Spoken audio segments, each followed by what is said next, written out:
Shalom, perkenalkan nama saya Selman Alpinus Sipayung, guru bidang studi pendidikan agama Katolik dan budi pekerti di SMK Negeri 1 Lahewa, Nias Utara.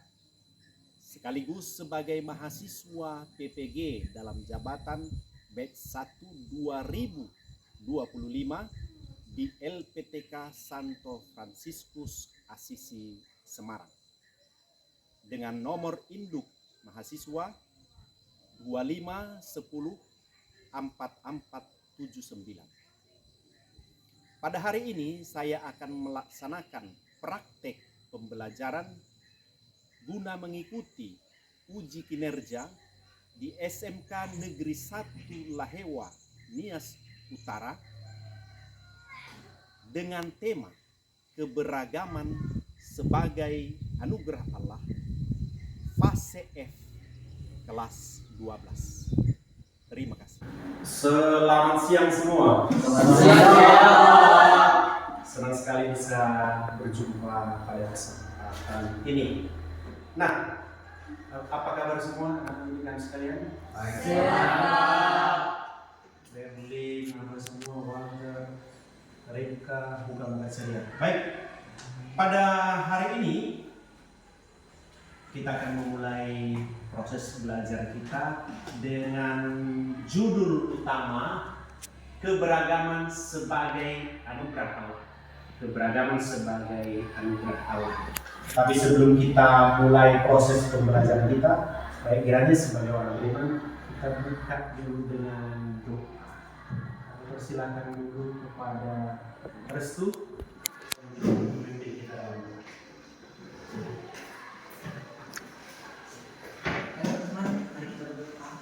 Dalam nama Bapa, Putra dan Roh Kudus. Allah Bapa yang ada di surga, mensyukurkan kami Bapa dan pertolongan kami dari rumah di. Setelah kita buka dengan doa, baik kiranya Bapak cek dulu di antara kita ini apakah semua sudah hadir. Sudah hadir ya? Sudah hadir semua.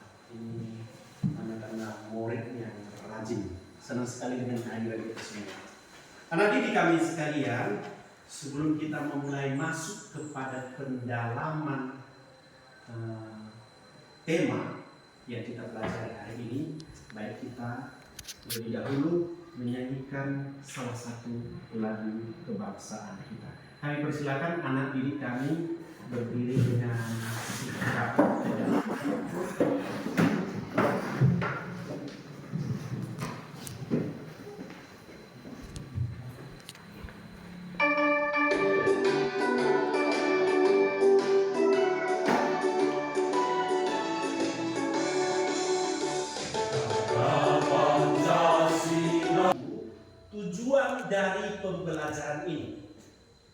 Tujuan dari pembelajaran kita kali ini adalah memampukan setiap peserta didik untuk memahami makna keberagaman dalam masyarakat sebagai anugerah Allah dan mewujudkannya dalam kehidupan sehari-hari. Jadi inti dari tujuan pembelajaran ini memahami, setiap siswa memahami keberagaman itu sebagai anugerah Allah. Dengan demikian, jika siswa peserta didik kami memahami itu sebagai anugerah Allah dan mempraktekkannya dalam hidup sehari-hari, itu berarti tujuan kita dalam pembelajaran ini sudah tercapai. Nah, minggu sebelumnya kita sudah mencoba mendalami keberagaman sebagai realita dalam hidup bersama. Itu topik besarnya. Keberagaman dalam hidup bersama. Realitasnya. Bagaimana itu sudah Bapak terangkan minggu sebelumnya. Bahwa di dalam setiap masyarakat tidak bisa ditolak adalah keberagaman bahasa, etnis, budaya, warna kulit, karakter, gender, itu realitas yang tak bisa kita tolak. Memang sudah begitu ada. Itu minggu yang lalu kita pelajari. Nah, dengan demikian ketika kita masuk kepada memahami keberagaman itu sebagai anugerah Allah, itu pendalaman yang lebih mendalam lagi. Anak didik kami sekalian, sebelum kita masuk ke situ, perlu Bapak menggali pengalaman atau pemahaman kalian berkaitan dengan keberagaman ini. Misalnya di kampung sudah kalian lihat ada keberagaman agama, bahasa, atau apapun dalam segala dimensinya. Dari setiap keberagaman itu, kira-kira bisakah keberagaman itu membangkitkan iman kekatolikan kalian atau membangkitkan keyakinan kalian kepada Allah sebagai Sang Pencipta? Bagaimana kira-kira menurut anak didik kami? Apakah keberagaman itu bisa memperdalam atau membangkitkan iman kalian? Saya Pak, Silakan. menurut saya dengan adanya keberagaman itu, saya dibimbing di suatu pemahaman tentang berkuasa Allah, yang dimana Allah menciptakan berbagai etnis, berbagai macam tumbuhan dan berbagai macam hewan, yang pada akhirnya saya terbuat kagum karena begitu banyak ciptaan Allah. Itu saja.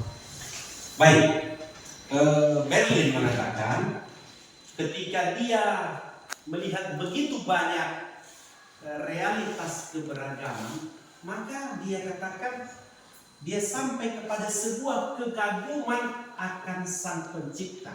Maka kekaguman kepada Sang Pencipta, yaitu Allah, jelas itu adalah bentuk dari sebuah iman. Ketika saya kagum, berarti itu rasa kagum itu adalah memperdalam keimanan kepada Allah sebagai Sang Pencipta. Baik, pendapat yang menarik dan refleksi yang bagus.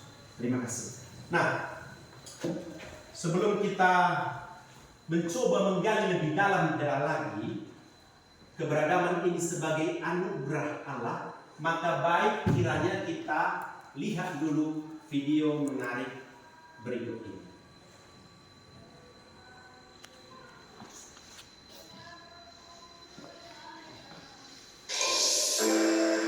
Indonesia, negara dengan berbagai keragaman, mulai dari agama, suku, ras, sosial, budaya, dan gender, membuat kita sebagai warga yang tinggal di dalamnya wajib memahami keberagaman yang ada.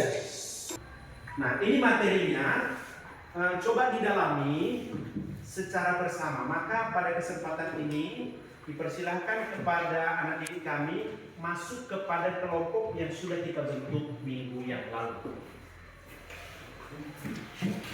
Persilakan langsung saja, kursi mejanya dirapikan, lalu kursinya ditarik.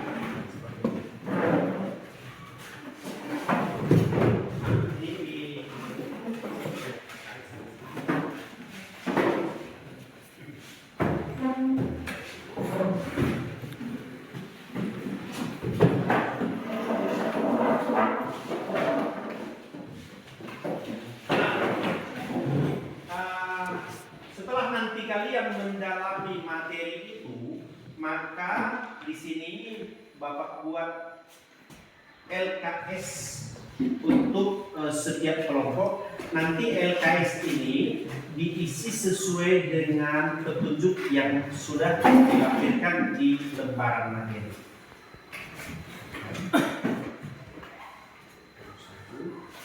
Ini kelompok dulu ya,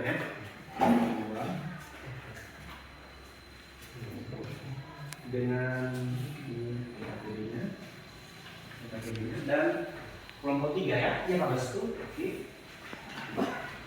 Nah, jika ada yang kurang paham atau bagaimana cara mengerjakannya, boleh ditanya kepada saya. jika kurang paham. Tetapi sebisa mungkin dikerjakan dengan baik sesuai dengan arahan dan juga dengan materi yang sudah Bapak. Persilakan.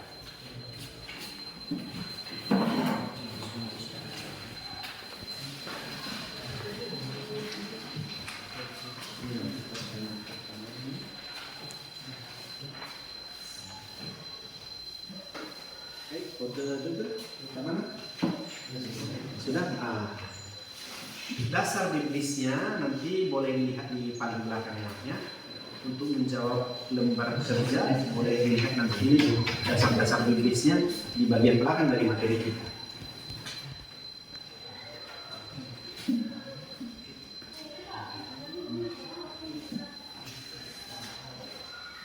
Walter, Sylvia, oke, diisi dulu nanti nama kelompoknya.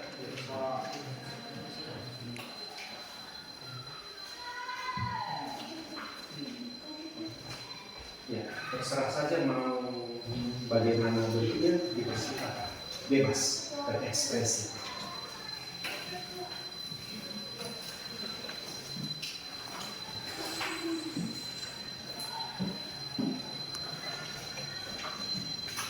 Satu nulis, satu apa? Bisa belajar clipping.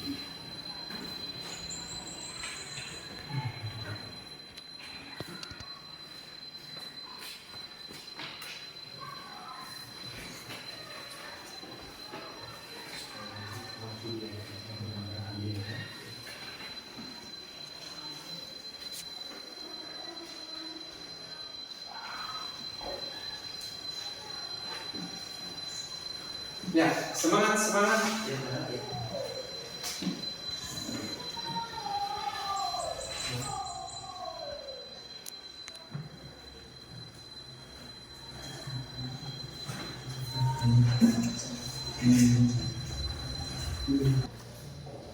Nah, apanya keterangannya itu, nah itu yang perlu diperhatikan keterangannya sehingga dicocokkan dengan judul besar.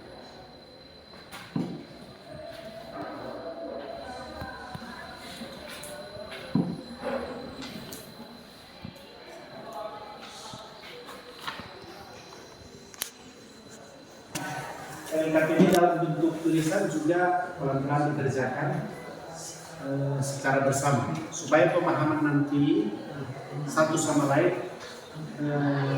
bisa memahami secara mendalam sesuai dengan tema yang kita pelajari pada kesempatan ini.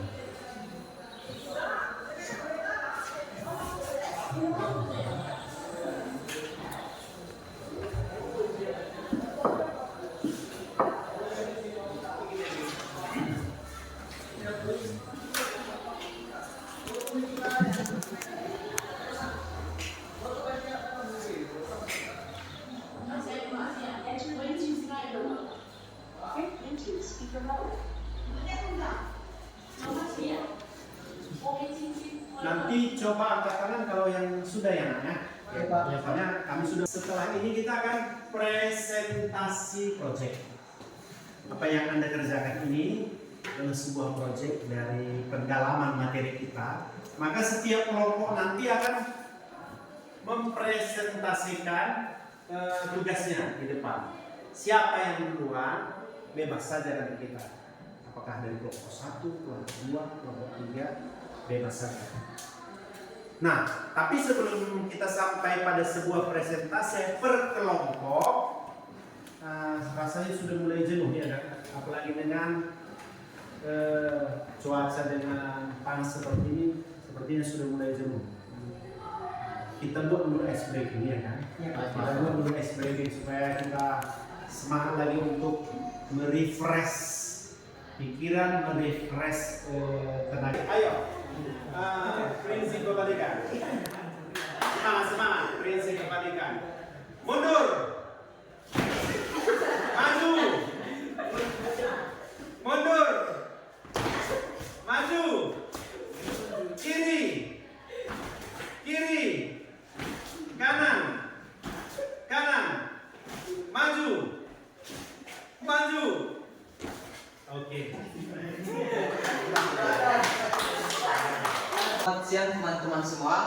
Pada kesempatan ini kami dari kelompok 1 ingin mempresentasikan hasil kelompok kami dari kelompok 1. Setelah kami mendiskusikan bersama, di sini kami membagikan dua kelompok antara sikap menghargai keberagaman dan sikap tidak menghargai keberagaman. Di sini kami mengelompokkan sikap menghargai keberagaman, yaitu salah satunya menghargai yang berbeda agama dalam beribadah. Kemudian sikap tidak menghargai keberagaman, salah satu contohnya yaitu mengejek budaya lain, merusak tempat ibadah. Itu aja salah satu contoh dari hasil diskusi kami. Mungkin ada tanggapan dari teman-teman, satu saja boleh. Baik, kepada kelompok lain jika ada yang mau ditanyakan berkaitan dengan presentasi mereka, berkaitan dengan keberagaman dan sikap tidak menghargai keberagaman, dipersilakan untuk bertanya.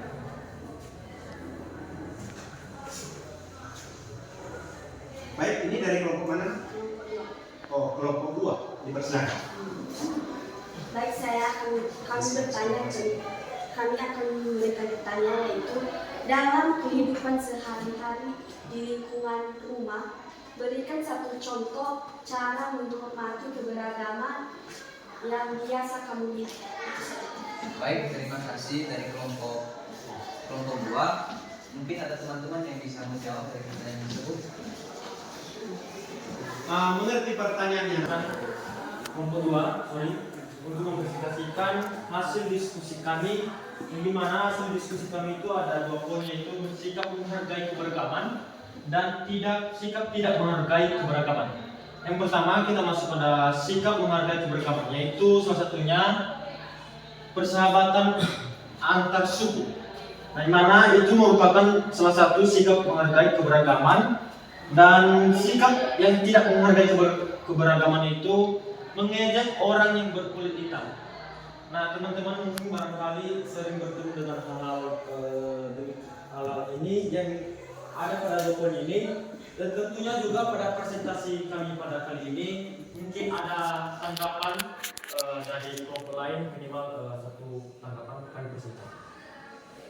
Baik, kepada kelompok lain yang ingin memberikan tanggapan berkaitan dengan presentasi kelompok 2 kan satu saja. Baik, kami dari kelompok 3 mau bertanya. Seringkali kita lihat di media tindak perilaku intoleransi beragama, misalnya mengusir orang yang sedang beribadah. Bagaimana tanggapan kamu? Kasih kesempatan yang telah diberikan kepada kami dari kelompok kita, yaitu mempresentasikan hasil diskusi kami. Dalam hasil diskusi kami itu ada 2 poin, yaitu yang pertama sikap menghargai keberagaman, yang kedua sikap tidak menghargai keberagaman. Salah satu contoh dari yang pertama sikap menghargai keberagaman yaitu persahabatan yang berbeda warna kulit. Yang kedua yaitu sikap yang tidak menghargai keberagaman, yaitu membunyikan klakson di depan rumah ibadah. Baik, kepada teman-teman yang ingin memberikan tanggapan dari hasil diskusi kami persilakan. Baik, kami dari kelompok 1 mau bertanya. Silakan. Kenapa orang Yahudi selalu merasa lebih hebat dari orang Samaria? Itu saja pertanyaannya. Baik, sebelum mereka jawab, di lembaran tadi kan sudah diterangkan dalam Injil Yohanes, Yesus bertemu dengan orang Samaria. Yesus yang dalam artian orang Yahudi. Maka pertanyaannya tadi, kenapa orang Yahudi selalu mengejek atau merendahkan orang Samaria? Kira-kira bagaimana pendapat kalian setelah membaca materi kita? Baik, kami akan menjawab pertanyaan dari karena orang Yahudi merasa bahwa keturunan Samaria adalah keturunan percampuran perkawinan suku lain di luar Yahudi. Dengan demikian, karena mereka bukan asli daerah yang Yahudi lagi, derajat mereka jauh lebih rendah dari orang Yahudi. Itu saja jawabannya. Baik, jawaban dari kelompok 3, orang Samaria selalu dianggap derajatnya lebih rendah daripada orang Yahudi. Karena apa? Karena mereka ini anak-anak keturunan campuran seperti itu. Jadi di masa Yesus waktu itu, orang yang lahir karena perkawinan campuran itu dianggap derajat yang kastanya lebih rendah. Contoh, kalau misalnya Ribka menikah dengan orang Jawa, maka anak keturunan Ribka ini dianggap oleh orang Nias lebih rendah derajatnya dibanding dengan orang yang menikah sesama.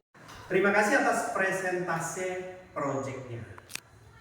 Setelah semua tampil ke depan dengan, saya kira, jawaban yang luar biasa, kerjasama yang kreatif, dan keaktifan yang luar biasa satu sama lain, maka pada saat ini kita ingin membuat sebuah evaluasi analisis. Nah, evaluasi analisis ini bisa anak ini kami tulis dulu pertanyaannya, nanti jawabannya Anda buat di lembar buku. Silakan ditulis analisis dan evaluasi.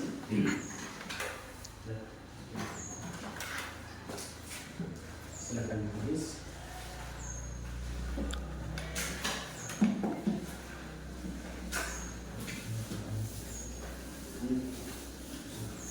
Nanti jawabannya di lembar buku masing-masing ya. Analisis dan evaluasi itu sebagai anugerah. Sejauh mana nanti kamu bisa buat kesimpulan dari semua yang sudah kita pelajari. Misalnya ada orang yang pintar, ada orang yang kurang pintar di sekolah kita, ada orang yang cantik, ada orang yang ganteng, ada yang kurang cantik, ada yang kurang ganteng. Ini semua kan keberagaman yang tidak bisa dipilih setiap orang. Dia lahir sudah demikian. Bagaimana kamu melihat itu sebagai anugerah Allah, apapun situasinya, baik di sekolah maupun di lingkungan sekitar. Itu untuk evaluasi nanti dibuat di lembaran tulisan masing-masing. Baik, sudah selesai? Dicatat dulu apanya? Evaluasinya? Sudah. Kalau sudah selesai dicatat evaluasinya, silakan dikumpulkan hasil proyek masing-masing. Satu orang saja. Satu orang ketuanya boleh dikumpulkan, lembaran proyeknya boleh dibuat di depan.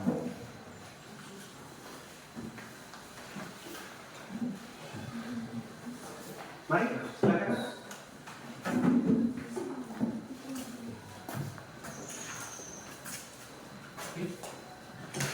Satu lagi.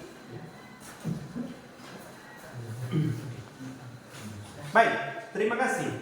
Ini semua lembaran proyek kita pada proses belajar mengajar hari ini.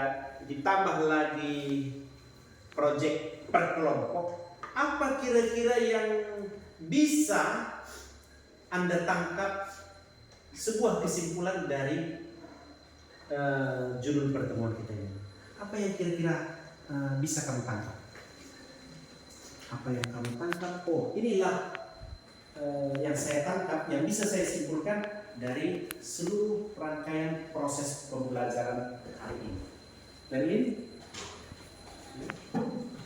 Baik, dari sekian pembelajaran kita pada hari ini, yang bisa saya simpulkan kepada kita bersama bahwasanya dari materi kita tadi, dari banyaknya keberagaman yang dianugerahkan oleh Allah, maka kita harus menghargai keberagaman tersebut. baik, dari totalitas keberagaman kita diajak untuk menghargai, karena sikap menghargai itu adalah juga buah iman. ya kan? Sikap menghargai orang lain juga adalah buah iman. Kamu menghormati orang lain itu juga karena sebuah iman. Kenapa kamu menghargai orang lain? Karena kamu juga menghormati Allah. Baik, dari kelompok lain ada kira-kira sebuah kesimpulan singkat untuk menyimpulkan apa yang kita pelajari pada kesempatan ini. Oke, Walter. Berdasarkan daripada materi pada akhirnya itu mengenai keberagaman, yang dapat saya simpulkan itu yang pertama, kita dapat melihat berbagai keberagaman di berbagai daerah, suku dan bahasa, dan di dalam hal tersebut kita sebagai manusia harus bisa belajar untuk menghargai keberagaman tersebut, karena dengan cara begitu kita bisa saling membangun hubungan komunikasi yang baik. Baik, keberagaman itu kita saling menghargai, dengan demikian ya membangun sebuah komunikasi yang baik satu sama lain. Dalam skop yang nasional, inilah yang membuat kita menjadi satu sama lain, tidak terpecah satu sama lain. Kalau kita saling menghargai, karena kalau tidak menghargai orang lain karena alasan apapun, agama, suku, ras, budaya, orang itu kelas di bawah kita, itu akan menimbulkan sikap intoleransi dan menimbulkan perpecahan di antara kita. Baik, terima kasih atas kesimpulan yang didapat oleh peserta didik kami. Ini kiranya mewakili dari seluruh peserta didik hari ini. Nah, dari seluruh rangkaian yang sudah kita buat pada hari ini, tentu ada yang perlu diperbaiki, ada juga yang barangkali bagus, ada juga barangkali yang tidak bagus. Karena itu di sini Bapak bagikan lembar refleksi untuk peserta didik. Nanti peserta didik menilai dari seluruh penyampaian materi ini, apakah menurutmu materi ini menarik? Apakah menurutmu ada hal yang sulit dalam proses pembelajaran? Dan yang ketiga, menurutmu apa yang perlu diperbaiki ke depan dalam proses pembelajaran? Jadi Bapak bagikan dulu lembaran refleksi untuk setiap orang. Tinggal dijawab nanti di situ ya atau tidak ya. Ya atau tidak, saya pilih ya, tidak. Begitu. Lembaran refleksi untuk perbaikan ke depan proses belajar mengajar. Minggu depan pada pertemuan yang akan datang kita akan membahas perihal mengupayakan perdamaian dan persatuan bangsa. Itu materi yang akan kita bahas minggu depan. Mengupayakan perdamaian dan persatuan bangsa. Dari begitu banyak keragaman yang ada di Indonesia, maka materi kita difokuskan pada diupayakan persatuan dan perdamaian di Indonesia. Maka silahkan supaya kita lebih gampang masuk kepada materi minggu depan, silahkan searching di Google perihal bagaimana mengupayakan perdamaian dan persatuan di Indonesia, supaya nanti minggu depan kita bisa masuk lebih gampang pada materi itu. Silahkan searching di Google, bisa juga di YouTube. Paham dengan tugasnya ya? Paham. Berharap semua aktif, berharap mempersiapkannya dengan baik. Sebelum kita mengakhiri proses belajar mengajar pada kesempatan ini, maka kami persilahkan satu orang dari antara kita untuk menutup proses belajar ini dengan doa. Ya, persilahkan. Puji syukur kehadiran Bapak untuk teman kami dari awal pembelajaran sampai akhir. Bapa dan Putra dan Roh Kudus. Amin. Terima kasih, selamat siang, sampai jumpa minggu depan. Shalom Yahuwah.